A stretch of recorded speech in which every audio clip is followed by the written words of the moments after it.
So one of you have told me to write an upgraded smart contract for a lock fund. So in the last video, I show you that how you can write the basic smart contract and that user can lock their fund.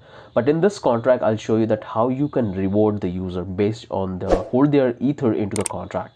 So this is the entire smart contract I have written. Again, I will provide you this entire code so you can play from your end. This is the upgraded smart contract we have, and you will see that here I have built couple of logic to reward the user based on their holding time.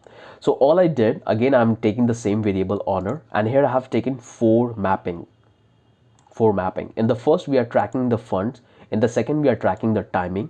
In the third, we are tracking the lock period, that how long they have locked the ether into the contract. And then we are taking the is withdrawable, so whether they have withdraw the fund or not.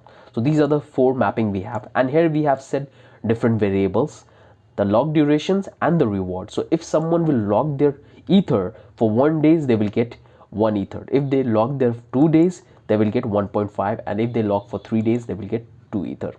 So when you write a smart contract, it's all about your imagination, that how you can structure. So whenever you get any project, any idea for writing the smart contract, you have to think that how the data will flow, how you can build that logic.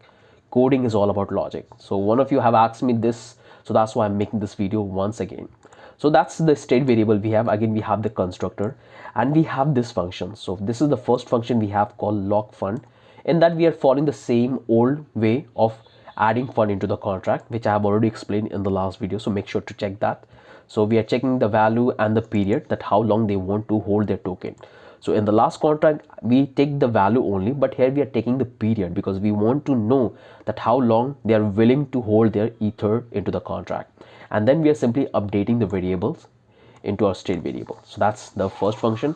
And then we have the second function which build all the logic. So this function is totally reliable for making the transaction. So here we have a couple of if statements. So you can see this is the first if statement.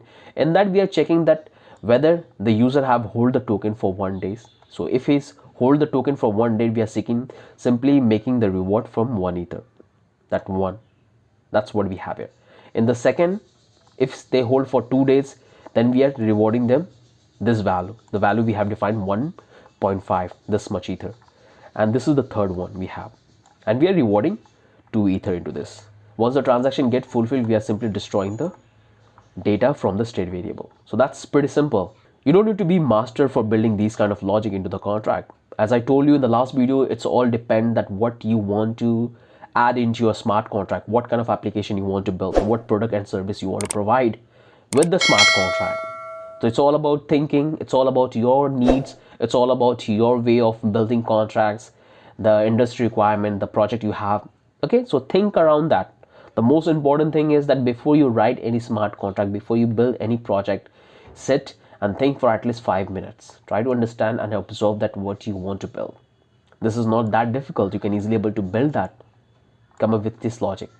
So hope you guys have got the point that how you can add this current functionality and reward user based on their holding period. So if they hold for 1 day, they can get 1 ether. If they hold for 2 days, you can assign any ether value to them. And that's how things work in a real world project. So right now you can see we have built this simple architecture of this entire smart contract for locking fund and rewarding. But if you go to the real world project, the architecture is quite similar.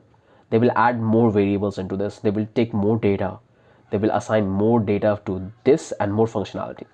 Okay, but the architecture is going to be the same. So hope this entire thing makes sense. If you still have any confusion, any doubt, do let me know in the comment section. I'll try to explain one more time, and just let me know that what extra functionality we can include into this contract and reward users. You can reward NFTs. So just imagine that you have NFTs or you have ERC20 token, you can assign that instead of ether.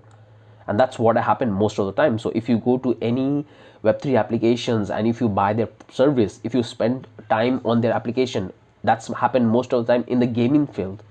So if you play a game for a certain period of time which is on the blockchains, you will get coins, and you can utilize those coins to do the shopping, to buy avatar. So those are the things out there, and you can come up with those kind of project very easily, building these kind of small architecture. The same logic goes into those big applications. So hope this entire thing makes sense. And if you still want to know anything else, anything crazy in the smart contract, then do let me know in the comment section. I'll definitely try to answer and try to make a video on that.